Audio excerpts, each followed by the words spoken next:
Hello, and welcome to the webcast entitled The Role of Capsule Endoscopy in the Diagnosis and Management of Patients with Crohn's Disease. I'm Dr. Doug Wolf, Medical Director of the Atlanta Gastroenterology Center for Clinical Research in Atlanta, Georgia. In this webcast, I will provide you with my perspectives on the value of capsule endoscopy in evaluating patients with suspected Crohn's disease of the small intestine in whom a definitive diagnosis has been difficult to achieve. I will also discuss the role of capsule endoscopy in the management of patients with known small bowel Crohn's disease, especially its usefulness in driving treatment decisions and guiding changes in therapy. During this webcast, I will be showing you examples from several of my own cases in which capsule endoscopy was extremely useful in pinpointing a diagnosis, assessing severity of disease, and managing the patient. This is my disclosure.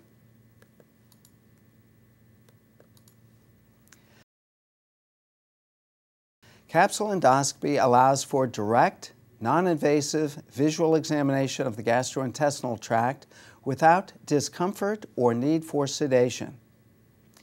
Images are transmitted from a disposable, ingestible, wireless video capsule and are downloaded for clinical review.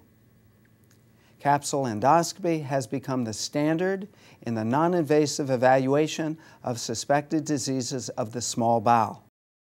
PillCam is intended for visualization of the small bowel in adults and children from 2 years of age when lesions are not detected by upper and lower endoscopy and may be used in the visualization and monitoring of lesions that may indicate Crohn's disease, in the visualization of lesions that may be a source of obscure bleeding, and in the visualization of lesions that may be potential causes of iron deficiency anemia.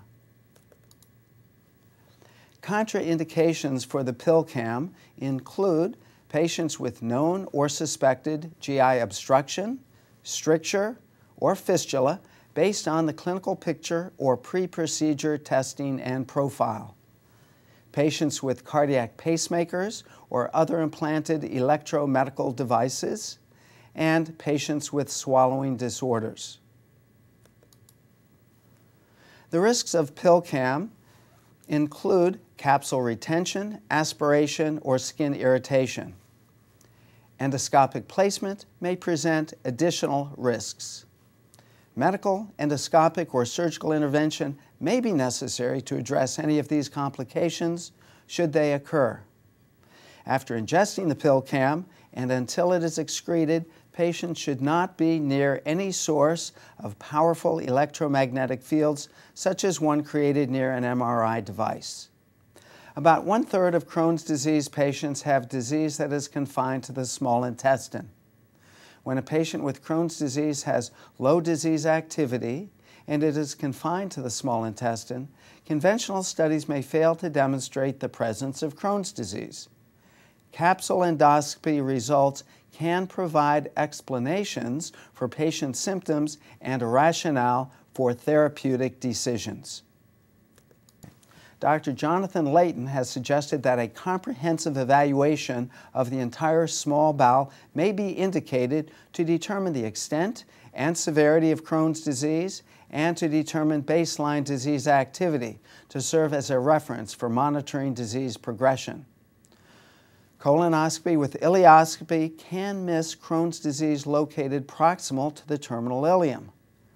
There can also be a patchy pattern of diseased and normal bowel that can increase the potential of missing diseased areas.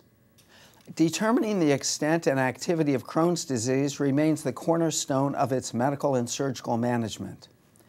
Since 70% of patients with Crohn's disease have some small bowel involvement, capsule endoscopy should be considered for assessment of disease activity in cases where the clinical presentation suggests disease of the small intestine.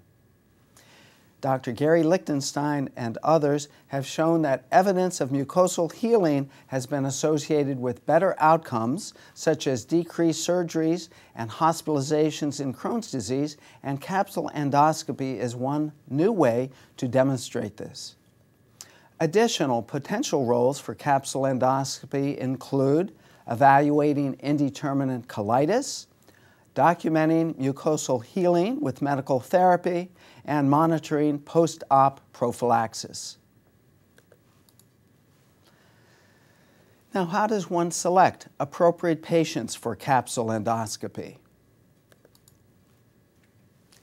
This slide shows the International Conference of Capsule Endoscopy consensus criteria, which suggests how we should be considering patients for capsule endoscopy.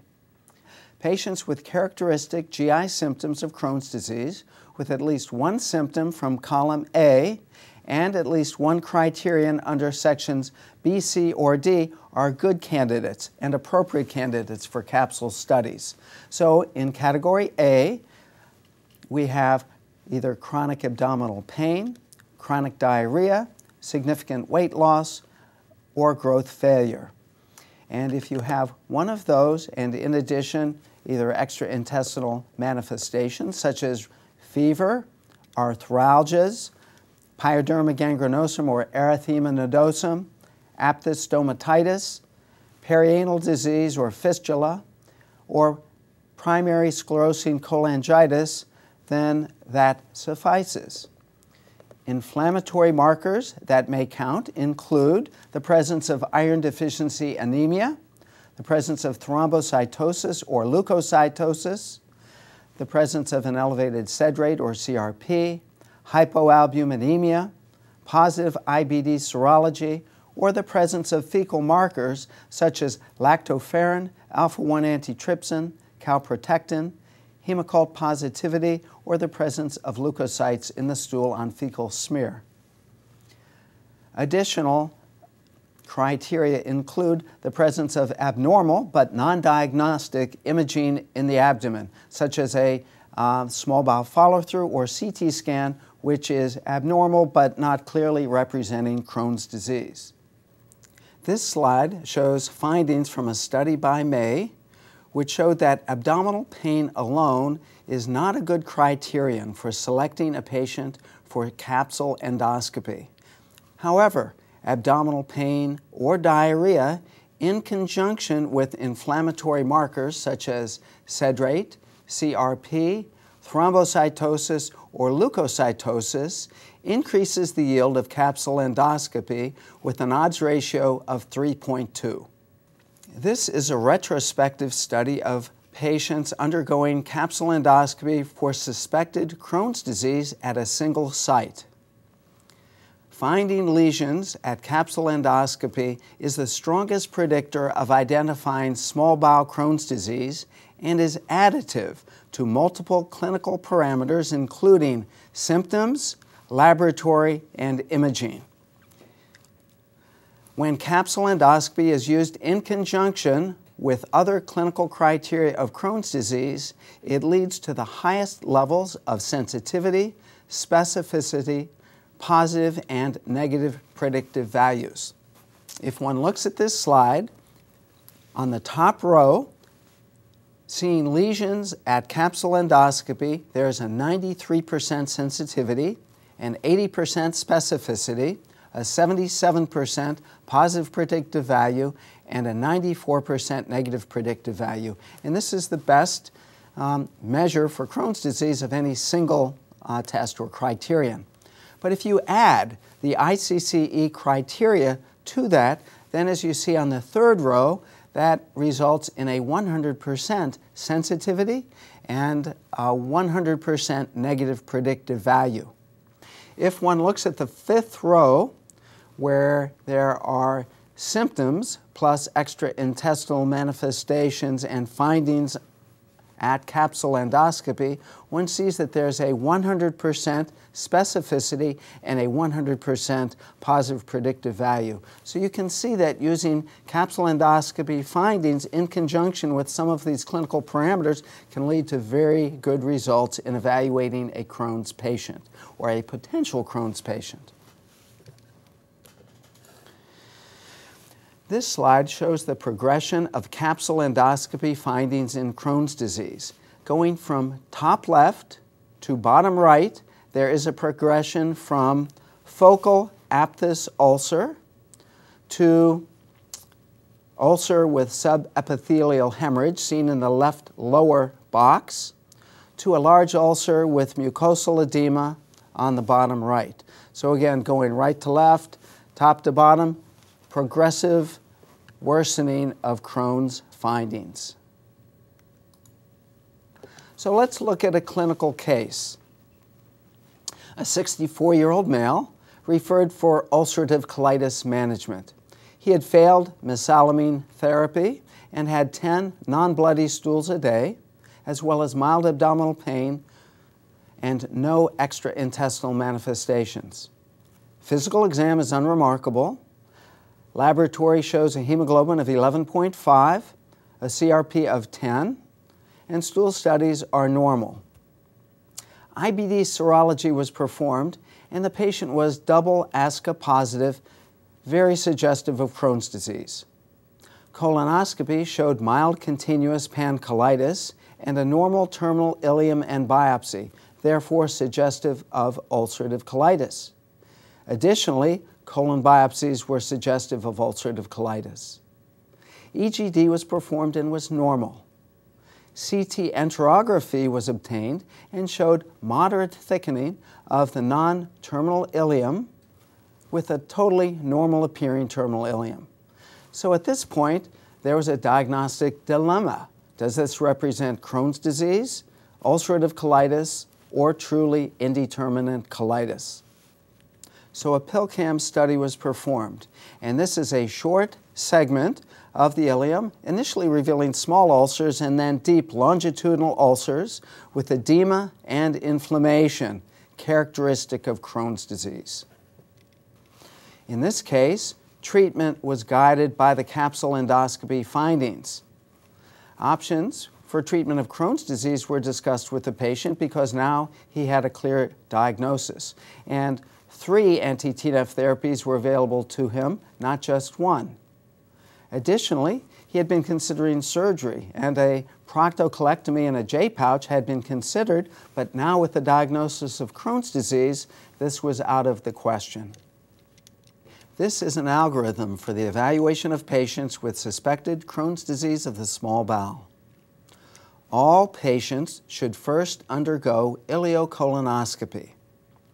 If this test is positive for the diagnosis of Crohn's disease, the patient can be treated appropriately.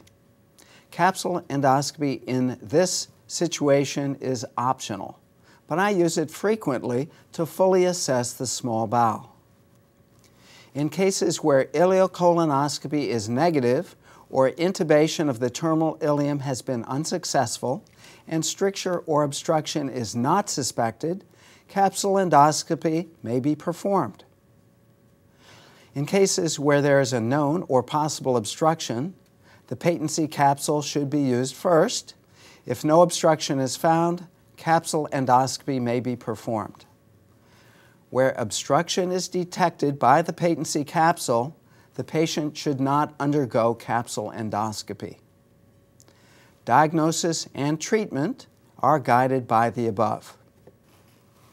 Jensen did a prospective, blinded study of 93 patients with Crohn's disease.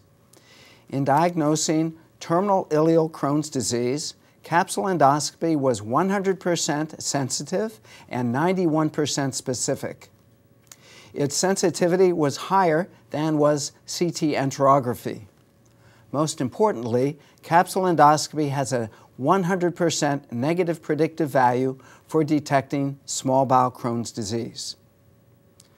In patients without endoscopic or clinical evidence for stenosis, capsule endoscopy should be considered the first technique to to detect small bowel Crohn's disease that is beyond the reach of the colonoscope. In a meta-analysis of prospective capsule endoscopy studies, Treaster et al. Evaluated the incremental yield of capsule endoscopy over other imaging modalities. So the incremental yield for capsule endoscopy over small bowel radiology is 42%, over ileoscopy 15%, over CT enterography 38%, over push enteroscopy 44%, and over small bowel MRI 20%. This study shows how valuable capsule endoscopy can be used in small bowel Crohn's evaluations. Now let's look at a case to see how capsule endoscopy can be used to evaluate the extent and activity of disease, monitor treatment response, as well as guide changes in therapy. This 53-year-old male presents with nonspecific GI symptoms, occasional bloating, gaseousness, and diarrhea. On physical exam, there's nothing remarkable except for some orthostatic hypotension and mild diffuse abdominal tenderness. Very mild. Laboratory, however, showed a severe iron deficiency anemia with a hemoglobin of 7 and a ferritin of 2. Upper endoscopy and colonoscopy were performed and revealed no abnormalities. So, capsule was the next step to evaluate for iron deficiency anemia. This video shows an unequivocal and diffuse mucosal abnormality of the ileum characterized by subepithelial hemorrhage but without discrete ulceration. Because definite ulcers were not seen on capsule endoscopy, a subsequent balloon enteroscopy study was performed. This slide shows distinct ulcers seen at balloon enteroscopy, which on biopsy confirmed the diagnosis of Crohn's disease. The patient was treated with ileal-release budesonide for 8 weeks, plus azathioprine with symptom relief. After 9 months, however, he had a flare of his symptoms, and capsule endoscopy number 2 was performed. This video clip shows a persistence of disease in the ileum representing progression, suggesting a lack of efficacy of azathioprine therapy. This mucosal abnormality is characterized by diffuse patchy ulceration, edema, erythema, and subepithelial hemorrhage. This mucosal change was not localized but was diffuse through this segment of the distal ileum.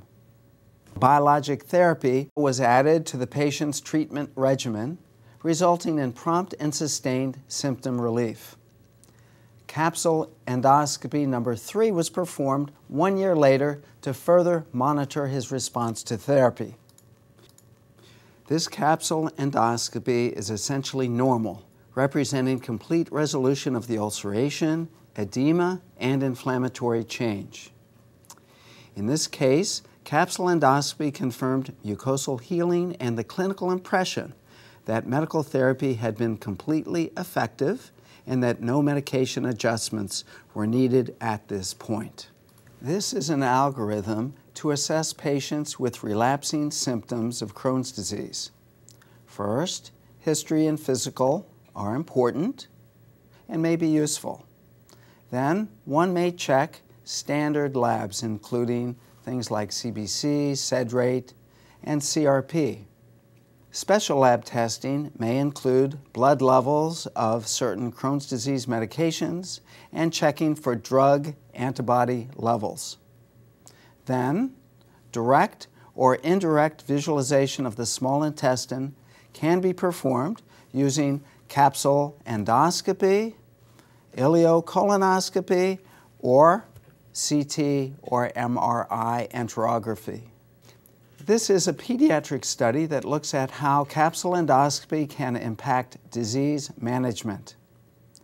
Proximal or jejunal Crohn's disease occurs more frequently in the pediatric population, and capsule endoscopy is uniquely able to identify early cases of jejunal Crohn's disease.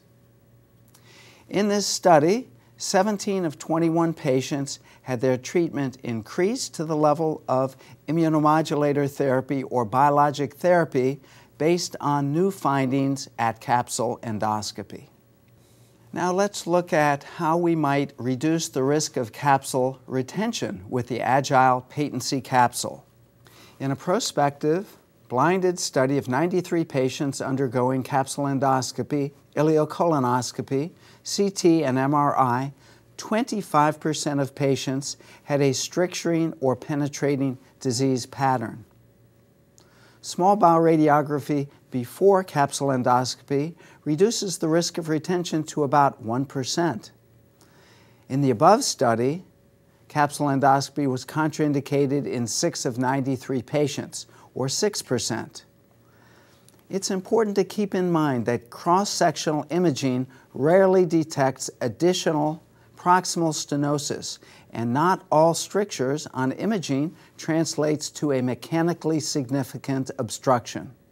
In patients with clinical suspicion of small bowel stenosis, a preceding test with a patency capsule can be very helpful. The rate of capsule retention in suspected Crohn's disease is 1 to 2%. Capsule retention resulting from small bowel strictures occurs in 1 to 13% of patients with known Crohn's disease. Asymptomatic Crohn's disease strictures occur in as many as 22% of patients with known Crohn's disease. Therefore, initial CT or small bowel follow-through has been recommended. Therefore, patients with obstructive symptoms or endoscopic and radiologic evidence of narrowing should not undergo capsule endoscopy without prior patency testing, and an Agile patency capsule may be the best approach. Let's look at case number 3, utilization of the Agile patency capsule. This is a 46-year-old male referred for evaluation of intermittent periumbilical pain, nausea, and vomiting since childhood. At age 16, 30 years ago, he had an upper GI and small bowel follow-through that revealed a duodenal ulcer and no other abnormality. He was treated with cimetidine for 2 years. During the past year, he has experienced frequent episodes of sudden, acute abdominal pain resulting in a number of visits to the emergency room. Physical exam is remarkable only for mild right lower quadrant tenderness. Laboratories revealed a normal CBC and an elevated C-reactive protein. CT scan showed thickening of the small bowel, which was nonspecific, and there was also mild bowel loop dilation. No obstruction was noted. Upper endoscopy and colonoscopy was normal except for the presence of several aphthous ulcers in the terminal ileum seen at colonoscopy. But these findings in the terminal ileum do not explain the severity of the patient's symptoms. An Agile patency capsule study was ordered because of a suspicion of obstruction from the patient's history, including several episodes of acute abdominal pain and vomiting, as well as a history of an abnormal abdominal CT scan with nonspecific dilated bowel loops. The Agile study was performed and an abdominal X-ray was obtained at 30 hours showing that the capsule had passed. Subsequently, a capsule endoscopy study was performed with no complications.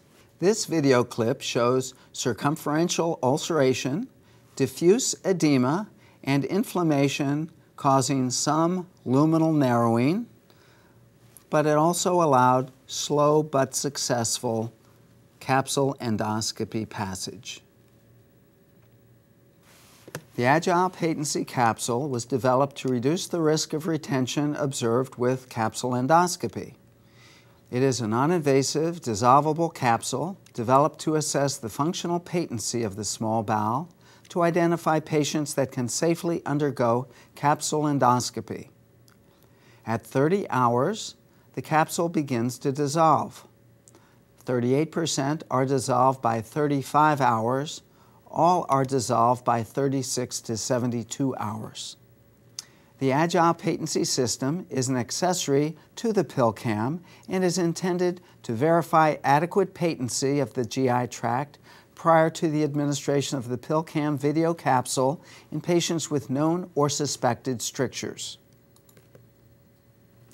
Contraindications for the Agile Patency capsule include patients with swallowing disorders and patients with cardiac pacemakers or other implanted electromedical devices. The risks of the Agile Patency test include capsule retention and aspiration.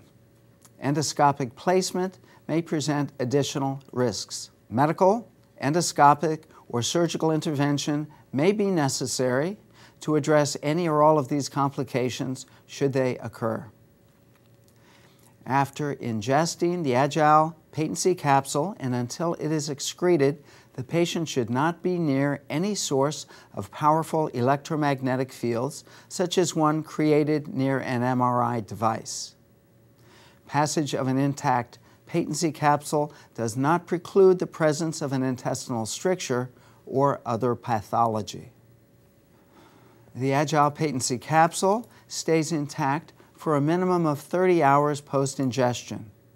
It disintegrates after 30 hours post-ingestion in the GI tract, and it emits electromagnetic waves, so a radiofrequency detector can be used to check for it. The Agile Patency System procedure includes taking a liquid diet from noontime the day before the pill is ingested, and then being NPO from 10 p.m. on the night before. I typically have the patient take the Agile capsule around 8 a.m. in the morning and have them come back the following afternoon at 1 to 2 o'clock. Again, this is best to be done no later than 30 hours. And typically, I obtain a plain film, and if the pill is seen, then patency is not proven. But if the pill is gone, patency is documented. A multi-center study was performed to assess safety in patients with radiographic evidence of intestinal strictures. 59 patients excreted the Agile capsule intact and subsequently underwent capsule endoscopy. Significant findings on capsule endoscopy were observed in 41% of these patients. No Agile capsules dissolved before 30 hours after ingestion, and there were no cases of capsule endoscopy retention. The Agile Patency capsule is a useful tool to identify which patients with suspected strictures can safely ingest the standard capsule endoscopy. Capsule retention frequently allows for the identification of bowel pathology that caused the original symptoms and could not have been diagnosed by other means. Lack of findings with radiologic modalities does not rule out the existence of a small bowel stenosis. The Agile Patency system allows a distinction between rigid fibrotic strictures and flexible inflammatory strictures, which cannot be determined by X-ray. In a retrospective review of 284 capsule endoscopy studies in patients with a mean age of 15 years of age, again a pediatric group, 23 underwent evaluation with the Agile Patency capsule. 14 patients had known Crohn's disease and 9 had suspected Crohn's disease. 2 patients in the suspected Crohn's disease group had colitis. In 3 of the patients with known Crohn's disease, the patency capsule did not demonstrate patency and capsule endoscopy was not offered. 1 patient successfully passed the patency capsule but was lost to follow-up. In 19 patients, patency was confirmed and subsequent capsule endoscopy was performed successfully. 10 of these patients had confirmed Crohn's disease. Based on the findings of this study, The authors suggested that capsule endoscopy should become the first endoscopic procedure considered instead of traditional endoscopy when evaluating the intraluminal cause of anemia, bleeding, or when monitoring pediatric patients with known or suspected Crohn's disease.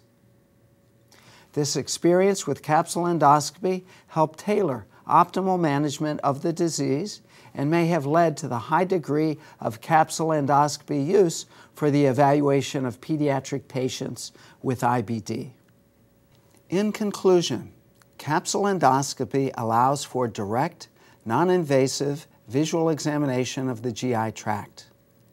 About 30% of patients with Crohn's disease present initially with disease confined to the small intestine, and so capsule endoscopy can make that initial diagnosis.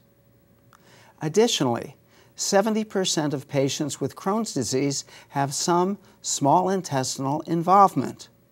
Therefore, capsule endoscopy can be helpful in the majority of Crohn's disease patients in assessing the extent and activity of disease, monitor response to therapy, and document mucosal healing.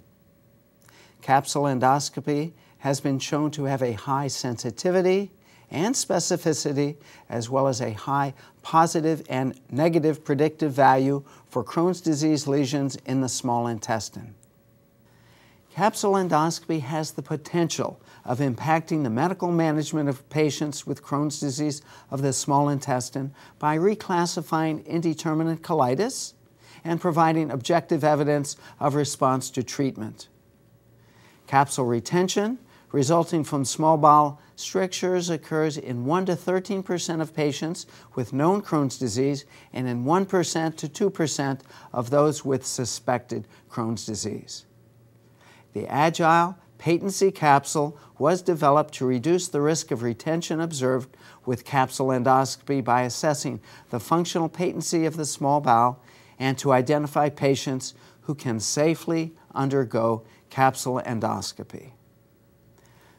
Thank you.